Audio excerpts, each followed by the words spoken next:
say her name, say their names, Breonna Taylor, especially these days. Hello, everyone. Today's guest, so special. Thank you, Chief Edwards, for recommending Jesse Iwuji, who's not only a NASCAR race car driver, a stock cars, but a lieutenant commander in the Navy. So he's been working very hard for a very long time, and I'm happy to bring him on. Hi, welcome. So hope everyone is taking care of themselves in these crazy times. Hi, welcome. Come on in. Hello. Hey, Jesse. Hello. Hey, what's up? How's it going? Hey, sir. How are you? I'm doing good, doing good. How are you doing? Good. Welcome to the Stina Show. Chief Edwards recommended that you come on because it looks to me that you're a true badass. You seem to do everything you want, and you're very successful at it. I do my best. I do my best. Congrats. He just joined, so he might be bugging you a bit, but Okay, yeah, that's all good. It's all good. Hey, Chief, welcome. It's nice to meet you. You also in all your pictures, you look very positive, which is I do my best, try to bring positive energy because in this world, there's so much going on. A lot of things going on, from all the stuff we saw last year with the different racial injustice stuff. Some of the stuff we're seeing in politics right now.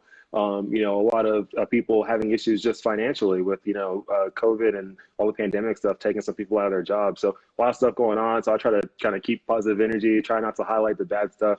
I mean, every once in a while, you got to talk about the bad stuff because it is there. You got to bring it up. But I try to keep it as positive as possible. Racing was still going on after COVID hit, wasn't it? Yeah. So right when the whole pandemic hit, right when everything pretty much shut down in the entire world, everything came to a halt. So, even NASCAR, any kind of motorsport, all that stuff came to a halt at first back in March, whenever that was. And then, maybe two or so, 2.5 months after that, when things started kind of getting a little bit better, the trends were getting a little bit better.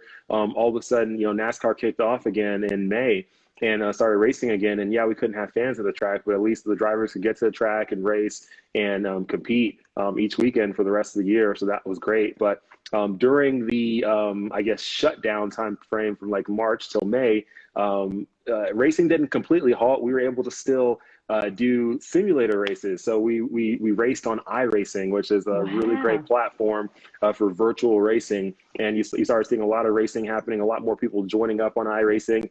Even now, me and some partners have started up this league called E-Racing Association. And it's actually on Instagram. If you check it out, E-Racing Association. So we started that up to give people an opportunity to race and potential chance to win some money. Wow, that's cool. So e-racing kept you in the same realm, just as busy. Yeah. So being able to race virtually, yes, it's not the same thing as real life, but it's very, very close. It still has a lot of the same dynamics. The cars are the same. They handle very similar to what they do in real life on the sim. So all these different ways of being able to kind of simulate racing and still get the same enjoyment out of racing people. At the end of the day, racing is racing. Racing, whether it's in the virtual world or in real life, it's you competing against someone else to see if you can lay down faster lap times and get to the checker flag first. That's what a race is. So racing on a sim, racing in real life, it's all very similar. I like to think your mom would prefer you racing on the sim. It's a lot safer on a sim because if you crash or mess up, you hit the reset button and keep on going. It doesn't cost you any extra money. Whereas in real life, if you make mistakes, it's a little pricey. That's true. Different risks, but different rewards. Yeah, exactly. So I like to ask my guests, speaking of parents, when you were a young little Jesse, did you know you wanted to get into the military and or racing? When I was younger, I would say when I was a little kid, I liked racing. I liked cars. I had no clue that I wanted to get into it. I liked the military. As a kid, I used to find books because at that time the internet wasn't around yet, or at least it was barely getting started. So I was like, 6, 7, 8-year-old, I would go to the library and find books on jets and I would do some research on jets, and I was trying to figure out how much a jet costs because one day I wanted to buy a fighter jet and own one. And I'm still gonna try to make that happen one day. You watch. But Can't wait. yeah. So I've always been into the military. Never thought I was gonna actually be in the military. And then once I got into high school and I was playing football, I decided that I wanted to go play college football. And the first big school that was recruiting me was the Naval Academy. So I just looked at it as a great opportunity to go to a really good school, get a great education, be able to play football for a great team. And then when I graduate, have a career pretty much started for me as an officer in the United States Navy.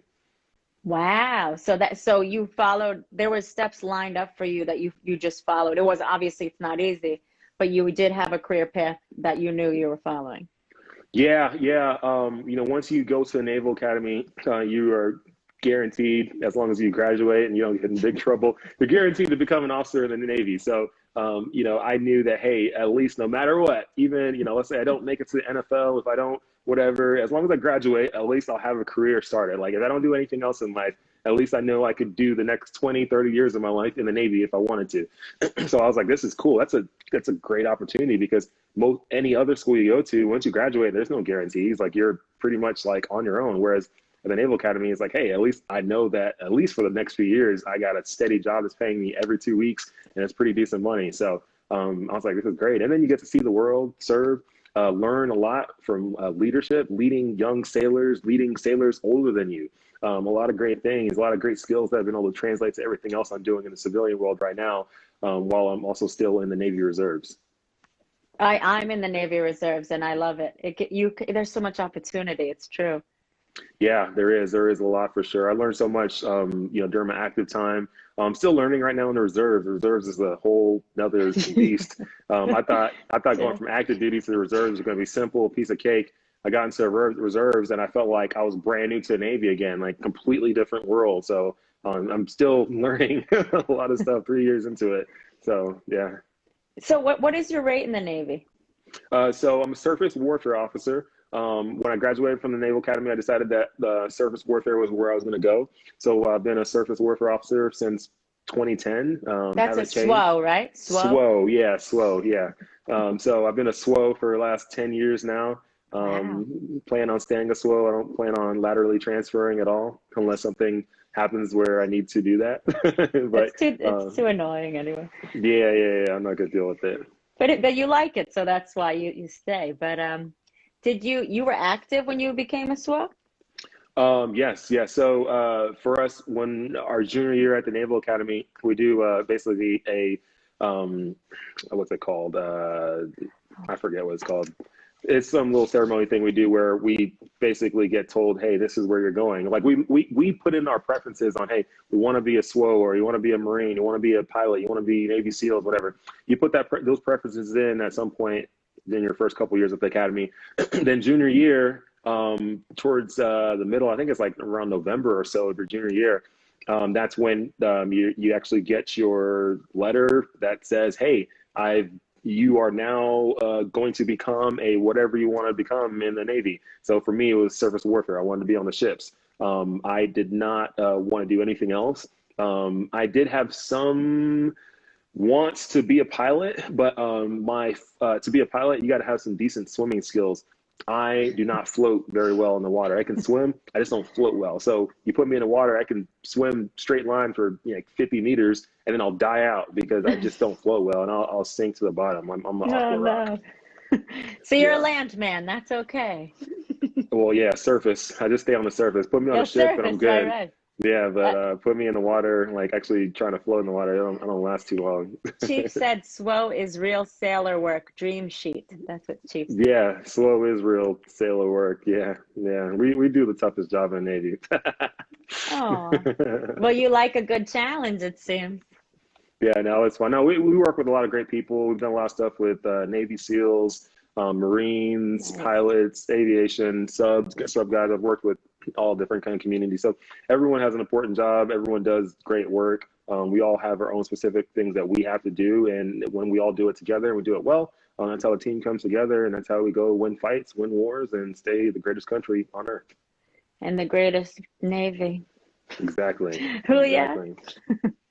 So I see you have some fans talking about being a Navy midshipman? Yeah. So, What's your experience? yeah, so as midshipman, that was when I was at the Naval Academy. That's what we're called. We're midshipmen. Spent 4 years at the Naval Academy. The academics that it took to even get in, you had to have some decent grades in high school. And when I say decent, like really good grades in high school. So if you're a student that is kind of in that, I would say 3.5 to 4.0 range, that's when you have the best shot of getting into the academy. But getting into the academy isn't just academics alone. You got to have the physical side of it too. You got to be physically fit. They want to make sure that you are someone who's active. You can't just be, just a brain wizard. You can't be just a nerd that just knows books and that's it. You got to know more than that. You got to be able to do more than that. You got to have the physical side of it. So you got to be able to run push-ups, pass our PFAs, our physical fitness assessments.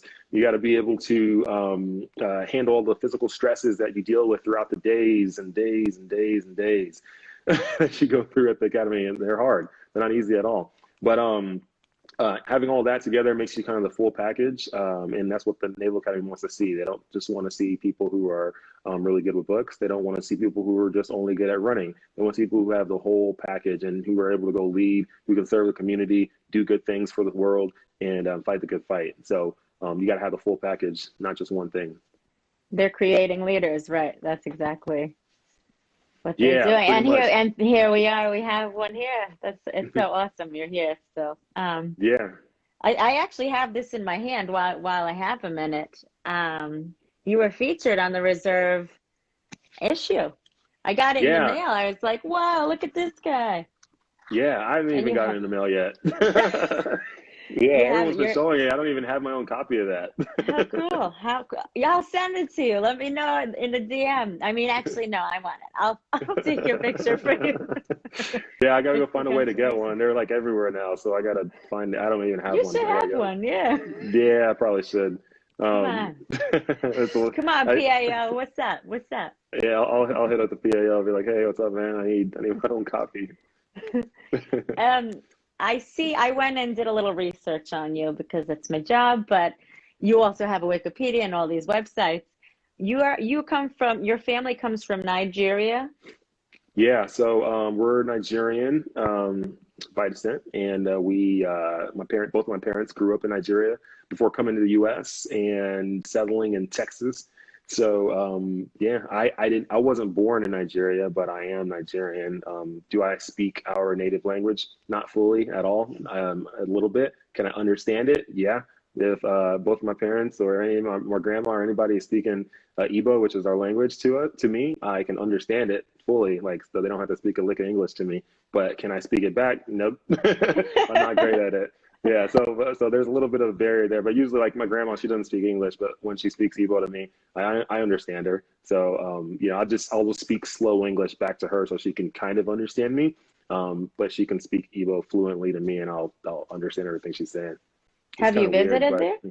Yeah, I've been there once. I need to go again. It's been like, oh man, it's been like 25 years since I've been there. Yeah. But you're only 20. Yeah, trying to look 21 forever. Well, you do, but I don't like to say my age, however. I'm a woman. It's a different story. Yeah. That's cool, Nigerian. I just thought that was a cool fact about you. And your parents probably have very thick accents, right? Yeah, I would say. I mean, they grew up there. They spent their first 20 years or so, 20 something years there. So yeah, their accent is definitely like fairly thick. What's one Igbo word? Kedu. That's hello. Like if I said Kedu to you, you could respond Adama, which means I'm doing fine. All the rest of the other words I know are usually like the ones I would get yelled at with because that's what you learn first. So I don't want to say all the other ones. Yeah, you don't have to share those words. Yeah, there might be kids watching at some point. Exactly. So you are SWO, and how long were you active duty? You said 10 years? Active duty for 7 years in the reserves. The last 3 years, I plan on staying in the reserves for at least the next 10 years. before I retire completely from the Navy. So the goal is to kind of stay in the Navy the whole time while I'm racing in NASCAR. So, race NASCAR full time for the next 10 years or so. Same thing with the Navy, and then part ways and go to Hollywood, go be in some big movies. If the Marvel comic universe, the Marvel movie universe is listening, I'm gonna be in one of your films one day. I mean, I'm in SAG-AFTRA. I could help guide you that way. So There you go. There you go. just, There you go. I'm not let me part of know. the SAG yet, but I guess I probably need to be one of these days. You will be eventually if that's your path for sure. So, Yeah. and you should anyway because you have this bucket list and it's possible. It's not that difficult to get in. So let me know. I got some connections. Okay. Cool. Sounds Um, good. so how did you get into NASCAR from the academy? Was that the same time? How old or what time period is that? So the whole NASCAR thing, that began about 5 years ago, 2015. So I've always been into cars. I've always been into racing. I've loved it. Never thought I was going to actually try to become a pro driver. And then about 10 years ago, when I graduated from the Naval Academy, I bought a Dodge Challenger. I used to take it to drag strips, drag race it with it at the different drag strips for my first few years. I would say 2010 to 2013. And then after that, I bought a Corvette Z06, a C6 Z06. Had a lot of fun with that car. Used to take it to road course tracks. Did a lot of road course track days with it. And then after about a year or so of that, I just made this crazy decision. I was like, man, I really like cars. I really like racing. Why not try to actually do it professionally? Why not try to become a professional race car driver? So I was sitting in my room one night and I pulled the whiteboard off my wall and I erased whatever I had on it and I wrote one big goal. And that big goal was become a professional race car driver. And that's where the journey began. From there, it was putting a lot of energy and effort towards that goal every single day. I didn't know what to do. I didn't know where to go. I didn't have a racing background. I didn't come from a rich family. I didn't come from anything. I just was me in the Navy, a lieutenant. I wasn't even a lieutenant at that time yet. I was almost a lieutenant. And I was just trying to figure out life. So I made this decision. I was like, okay, I'm going to go after this. What do I do? I went on the internet and I typed in on Google how to become a professional race car driver. And all you see is this negativity. All these people saying you can't do it unless you come from a rich family. You can't do it unless you come from a racing family or you come from a racing background. Or if you didn't start racing karts when you're like 5, 6 years old, you'll never make it. Or this and that. And or hey, you're black. You'll never make it. Like all that crap. I was like, you know what? Screw it. I'm not going to listen to that. I already had a vision in my head seeing myself become a professional race car driver. So since I saw it and I believe it, I can achieve it. Like there's no one that can stop me. So I was like, okay, cool. I'm not going to listen to that. I'm going to grind it out myself. So I started researching, okay, what gets you in? How do you stay in? What does it take? All these different things. I started researching all the different attributes of race car drivers, how to become a driver, what it takes, all that stuff. And then I started figuring out through deductive reasoning on, okay, if racing costs money, okay, how do I get the money? Oh, maybe sponsorship. Okay, maybe sponsorship's a little bit hard to come by, especially when you're first getting into racing. So how do I find the money now? Maybe I can start my own business on the side. I started my own small business to try to make extra money.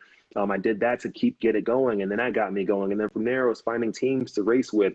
I bought a racing simulator so I could train at home every single day since I wasn't able to train on a track on a daily basis. And I did all these little things using just deductive reasoning to figure out how to make it through, how to find my way through. A few years into it, I link up with my agent, Matt Casto. He starts helping me really figure out a way to partner this great story with brands and put it all together for partnerships, sponsorships, all that stuff. We started elevating. I went from first racing 5 years ago in late models to working my way up the ladder, and now I'm racing in the NASCAR Truck Series and the NASCAR Xfinity Series. And one more step to go is the Cup Series. I'm still working on a lot of different things. Obviously, I'm not the best driver out there yet. I still got a lot to learn, but I'm just doing my best with what I have. At the end of the day, I'm way further than people who are sitting at home not trying. There's a lot of keyboard warriors out there. There's a lot of people who would tell you, oh, why haven't you won a race yet? Why haven't you done this? Why you haven't done that? Blah, blah, blah, all this crap. And it's crazy because I'm like, you know what? People can talk, they can say what they want, but at the end of the day, I'm doing my best to try to just even get to the track and get on track. And for anyone to say anything negative about that, it just shows how sorry they are.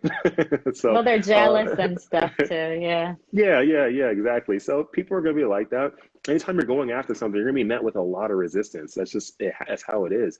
But you got to push past it. As long as you have faith and you see yourself, you envision yourself being it, and you're putting actionable steps towards it every single day. And in that dark, dark tunnel, you fully believe that you're going to get to the end, and there actually is a light. When you believe, like this insane obsessive belief that there is a light when you don't even see it at all, like that's a place you got to get yourself in. That's the mindset you got to get yourself into, no matter what you're doing. Not just, I mean, this is not just racing. This is anything in life you're trying to go after that's big. You will get into a dark tunnel. It is dark as heck. Like, you cannot, pitch black, can't see anything. There's things you're going to trip over. There's snakes down there. There's freaking mountain lions. There's there's all this stuff down there that's just trying to eat you alive, but it's not going to kill you. It's just going to try to hurt you, and it is going to hurt you as you're going through. But understand that there is light at the end. Just keep pushing through.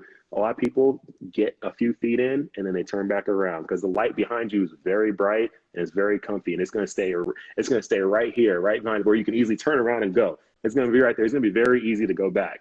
But the tough part is understanding that I'm not going to look at that light behind me. I'm only going to find the one right in front of me that I can't see right now. And when you get your mindset into that type of place, you will accomplish anything you want to in life.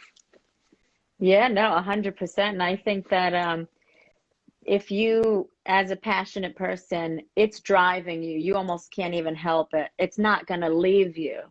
So you have to, right. I think that special people follow that as well. And you don't have the will to give up. There's something driving you. It's possession almost. It's strange.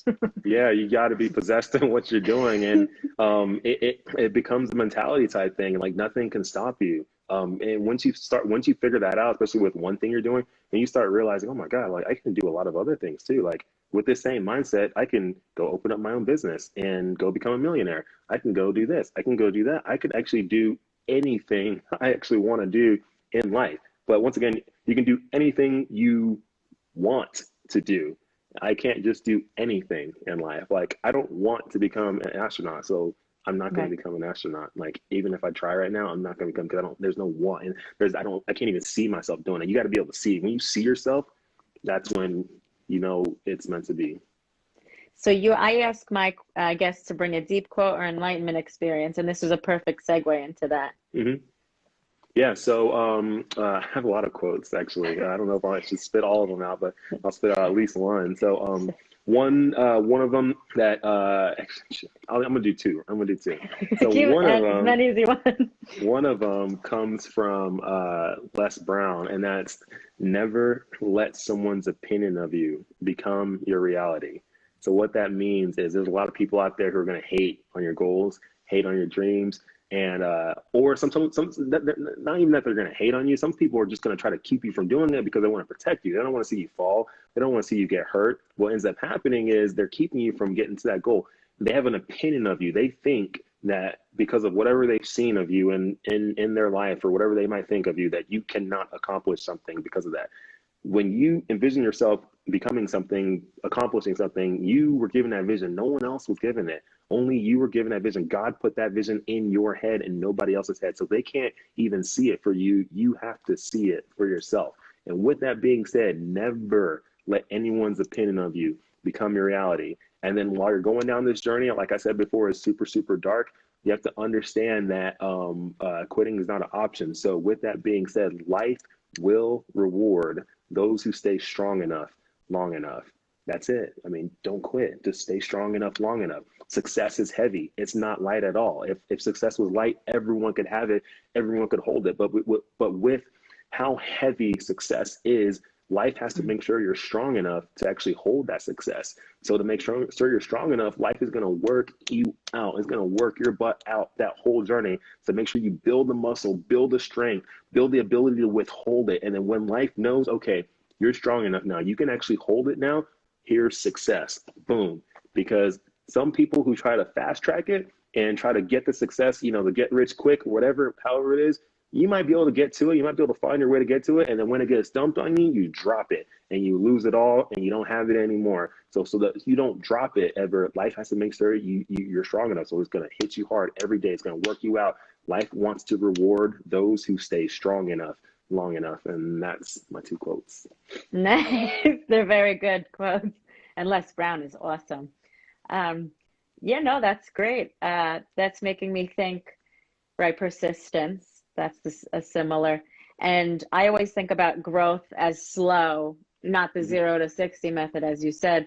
It's slow. It's extremely slow success. I don't know anyone who got successful overnight without selling their soul, essentially. Yeah, don't ever sell your soul. That's going the devil route. It's not good. No good, no. And God then you will have start his way looking with you. ugly. It's not worth it. It's not worth it. Not So worth it we at have all. a few minutes left. Do you want to say where people can follow you and upcoming projects you have? Yeah, so obviously through all my social media platforms, I'm pretty much the same name on everything. Look up Jesse Iwuji. That's JESSE _ IWUJI. If you can't remember how to spell it, go on Google, type in Navy NASCAR driver. I should be the only one that pops up for like a few pages. Follow me on all social media platforms: Instagram, Facebook, Twitter, TikTok, LinkedIn. I'm on all of them, Snapchat, all that stuff. So follow me on everything. If you see something that posts, like it, share it, comment on it. That helps a lot. Also follow the other stuff I'm doing, E-Racing Association, all that on Instagram and Facebook. We got tournaments coming up here soon. Again, we're giving away a lot of money. If you want money and you like money, then that's the way to get it. Yeah, and then follow, the Red List group and all the other stuff I'm doing. You'll see all the stuff I'm doing. I post about everything. Yeah, no, I did want it. Can you just mention that really quick? The Veterans Phoenix Patriot Foundation. Phoenix Patriot Foundation. Yeah, that was a nonprofit organization that I was working with some years ago. Back when I first started racing, and they helped a lot of vets out there, wounded vets. We were doing some cool stuff with them when I was racing with late models back in 2015. We're actually bringing wounded vets to the track, honoring them by putting their name on the race car, giving them a VIP experience, putting them in a suite. It was a really cool experience, and that was like my first opportunity to work with wounded vets and do cool stuff for them using my racing platform. And since then, I've been able to do a lot of other stuff with a lot of other great foundations, like Navy SEAL Foundation. We've worked with a Kid Again just recently. Well, that's not a veteran foundation, but a lot of different foundations that do a lot of great things for people. So that's, at the end of the day, I'm here for the people. Thank you, and that's what this show is about. And I appreciate your time and coming here. And I look forward to watching you grow in all of your endeavors. And I'll see you on set soon. Yeah, one of these days, let's go. Fast and Furious, Marvel, something. Whatever you want. It's true. You're making it happen, and these things are real. So thank you. Thank you, Jesse. Thank you, Chief. He's in the comments saying, come visit us at the Bronx NASC. And thank you so much, and I'll see you soon. Anytime you want to come on, Jesse, sir. Awesome. Thank you so much. Thank you, and thank you, everyone. I appreciate you, Jesse. Take care. You too. Thanks for having me. Of course. Hoo-yah. All right. Hoo-yah. Take care. Take care. Oh, shoot. How cool is he? Lieutenant Commander. Thank you, everyone, for watching. You know where to find him. You know where to find me weekly on Thursdays, right here, Stina Show. Next week, we have an animator rant, so that'll be cool. Tune in. Take care of yourselves. This week was rough. I'm not sure. I'm watching all the headlines, but I see the main ones, and they're not looking good. Stay away from the computer. Stay away from the TV for 5 minutes, and just relax. Do breath work in and out of your nose for 6 beats each. Chill. Take care of yourself. I love you guys. Thank you for watching.